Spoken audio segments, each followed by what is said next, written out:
Good morning and welcome back to another episode of Cooking with Clams. Getting eaten by the mosquitoes. I'm Will, we're down in Key West and we're heading out on Aaron's Ginu. We're having a fun day of fishing and going to the sandbar yesterday, and we spotted a couple of really big mangroves and a lot of bait fish. So we're gonna go out, Aaron's gonna cast net some of the bait fish, we're gonna live bait some mangrove snappers, and if we get some, hopefully I'll cook a whole mangrove snapper for you. If I get a yellow jack, we'll do some sashimi. So we'll see you out there.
So we've been fishing for about, I don't know, maybe an hour or so. We got a couple of snapper in the box.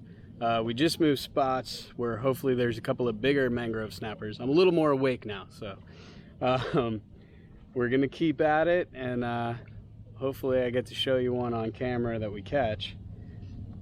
But Aaron's in the water now.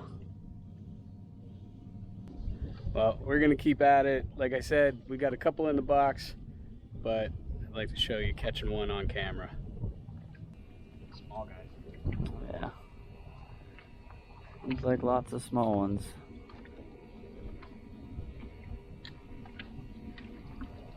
Oh. I told you. That was not small. That's what happened to mine. Look at Mr. Cuda sitting there waiting. Uh-huh. Small guys.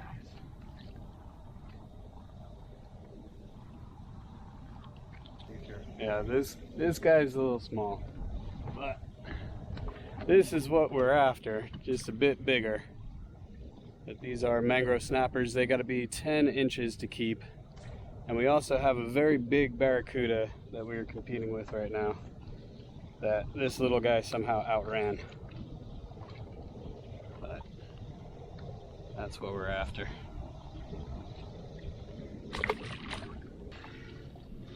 There he is. That's an eater. Okay. That is the mangrove we were looking for.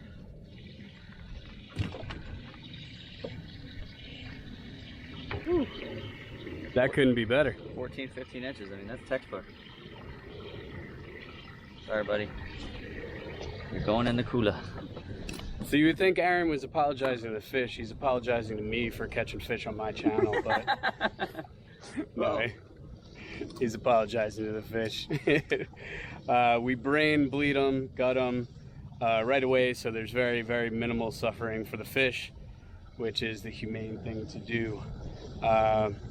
We're gonna keep fishing. If we could get another one like that, we got quite the meal that we'll do on the barbecue. Oh, there we go. Of course, not a 15-incher, but Catching them. catching them. That's the side, man. It's the secret side. Yeah, because the barracuda's over on the other side.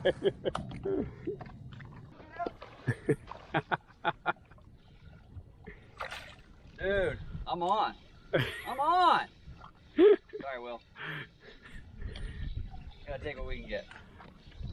At least one of us is catching. I know we won't go hungry, so that's the good thing about being friends with Aaron. Sure, he makes you look like a chump, but you know, at least you'll be fed. All right, that's another. That looks like another 14? Yeah, he's beautiful. Beautiful mangrove. All right, unless I hook up with one, I'm not filming anymore. We'll see you back at the house. Oh, just kidding. Goliath? Oh. That had to be a Goliath. What? Someone's still trying to bite it. Oh, it's a little, what you use it? That had to be a Goliath, dude. All right, I got. I got a rig. Oh.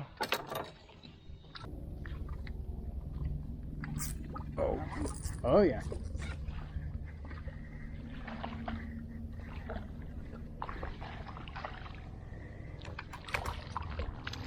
That thing's legal all day. Oh yeah. That's about 12. All right.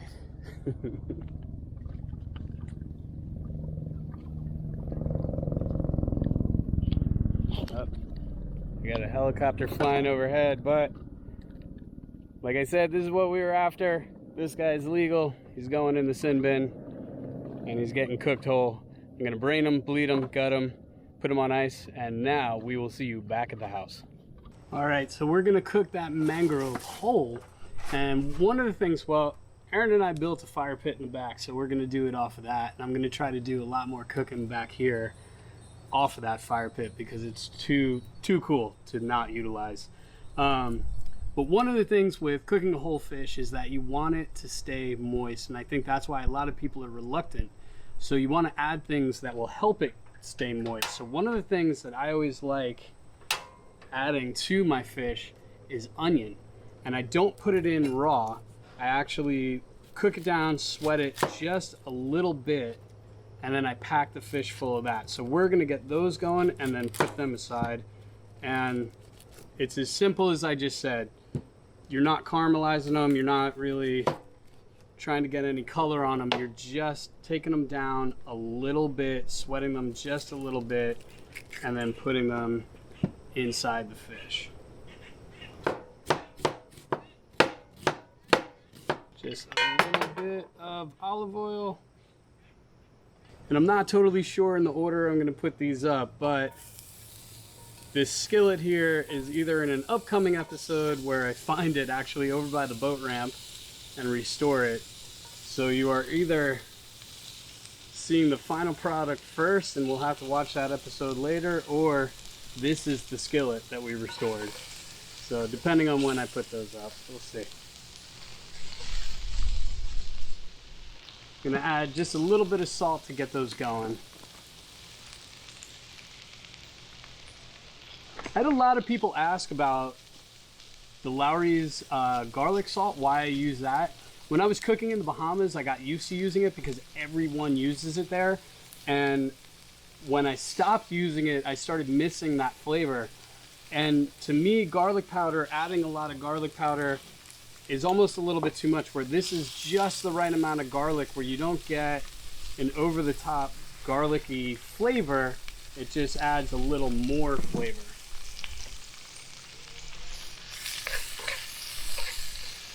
Okay, we'll let those wilt down and then we'll put them aside and we'll start prepping the fish.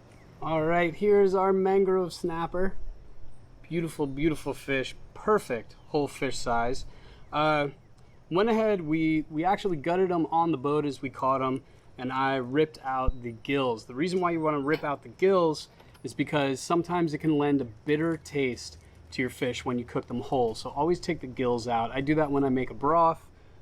Anytime I'm cooking the heads, get rid of the gills. To scale the fish, my weapon of choice is a fork. You could get one of those fancy scalers, but you don't need it. This works just fine, as you can see.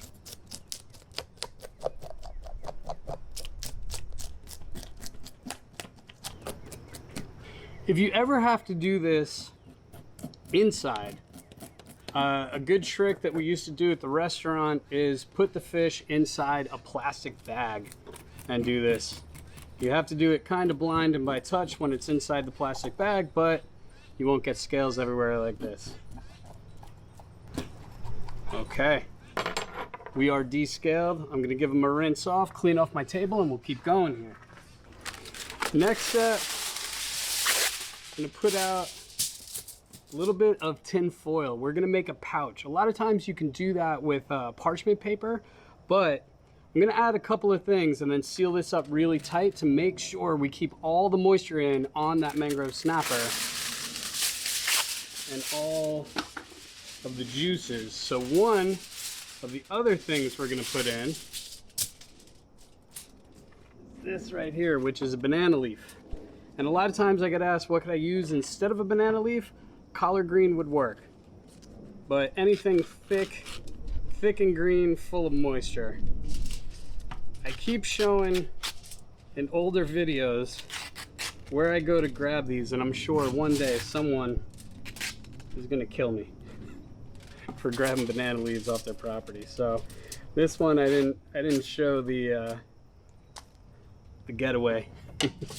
Now the other thing, I like to score my fish, because that's another thing with whole fish, is that a lot of your seasoning can't get into the meat itself.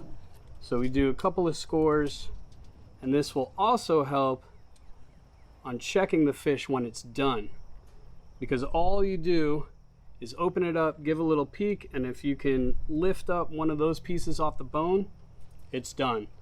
And you want the bone to be translucent and not opaque white. If it's opaque white, you overcooked it. All right, and for seasoning on this fish, I'm gonna go a little bit of curry powder,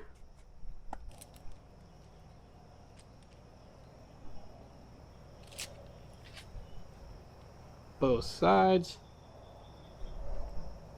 Of course, garlic salt.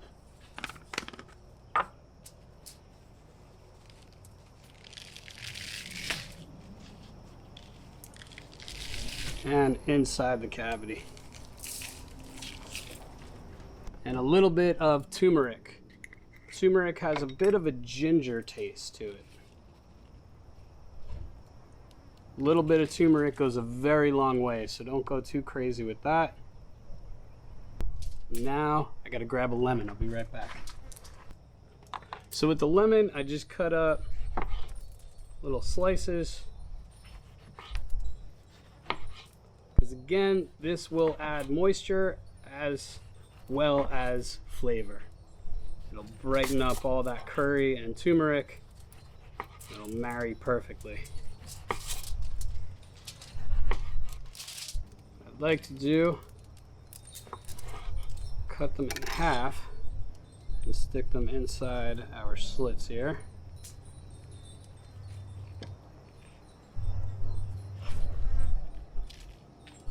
Okay, and I have my onions here that we sweat down.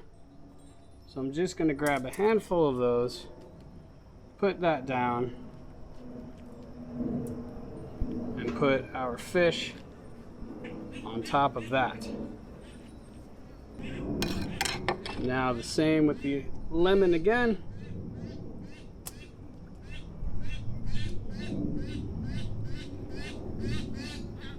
If you're a curry lover, this is amazing. It's an amazing recipe.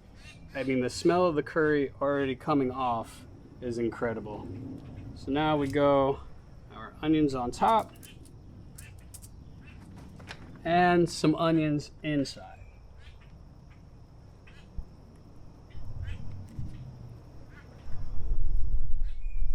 And some lemon inside.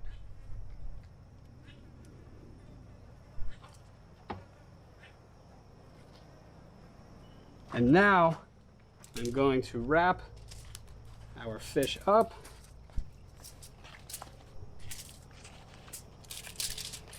In the banana leaf. Doesn't have to be tightly wrapped. And now the tin foil. Pinch down on the sides so you're all sealed up. Now we're ready for the barbecue.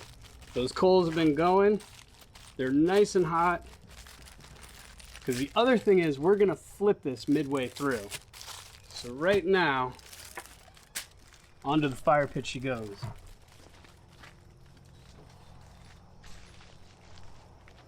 And we're also gonna put a lid on that.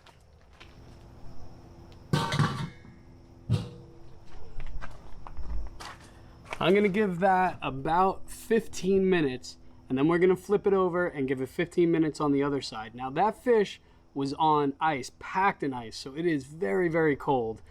Normally that would only be about 10 minutes, but because it was so cold, we're gonna give it the 15 to cook through. All right, we're gonna give this guy a flip. It's been about 15 minutes. So the reason why I have it pushed over to the side here is because I took all the coals and pushed them to that side to really get enough heat on that.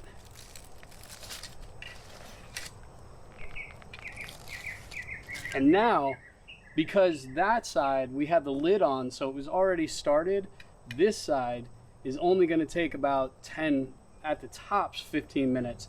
That last side I let go for about 18 minutes, but we'll be eating in no time. So quick interlude. We got. No. Izzy, I'm gonna scare him. No. Came back. Coming towards you. The fishing never stops. Dude, he's right there. Izzy, stop. I don't know if the camera's picking it up, but there's a little tarpon. Oh, you biffed it. And there's a nurse shark now. Izzy, go get the shrimp out of the tree. Where's the nurse shark? Hey, we got like a National Geographic channel in our backyard, man. It doesn't get much cooler. Oh, man. All right, so it's been 15 minutes on the other side here. That sucker is hot. So now, if I check this side and it's nice and cooked through,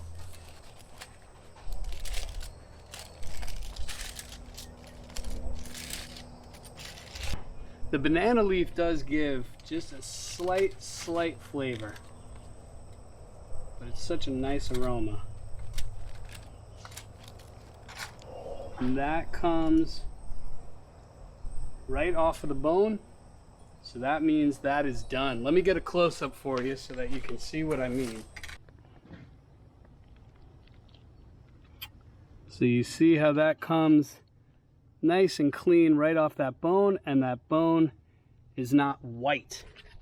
That bone is still opaque. Now a lot of people shy away from whole fish, which is funny because whole fish is actually easier to cook than fillets. And the reason why is because you have the whole skeleton in there, you have the skin on and everything, and what the skeleton gives to the fish is moisture. So as it's cooking, you're cooking out the moisture from inside those bones, so it's keeping your fillets nice and moist.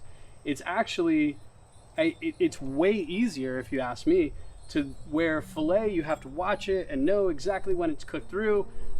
A whole fish is a lot more forgiving, so don't be afraid of a whole fish.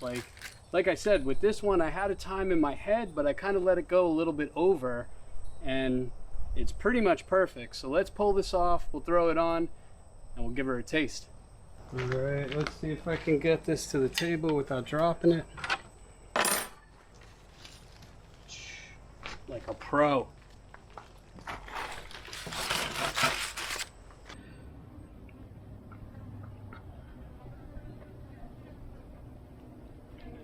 Here, whoever's taking a bite, the other person has to fend off the flies. We got some onions, lemon. Onions, lemon, a little bit of curry. A little bit of curry. I'm a big curry guy. You're not a big curry guy. No, I am. Oh. That's great. I didn't even know that. Wow, that's incredible. So nice and moist. I'm always terrified to do whole fish because, I don't know, they're intimidating to me for some reason. But they're easier to cook. That's what's crazy. I either underdo it or overdo it. Because normally I underdo it because I'm scared to overdo it. You're not trusting your heart map. Yeah, no, So by making that pouch with the tin foil and the banana leaf, keeps everything in, steams everything. So really this is a steamed fish. And the onions just add more moisture. It is... Onions are nice. And the onions pick up the curry. And because we cooked them through a little bit now, they still have a little bite to them, but they're not crunchy and underdone. Which they would have been if I threw them in raw. Alright, we're going to take this upstairs to avoid the flies here. But holy smokes, that's good. Great day. Thanks for catching the big one. Somebody has to. Alright guys, I'll see you on the next one.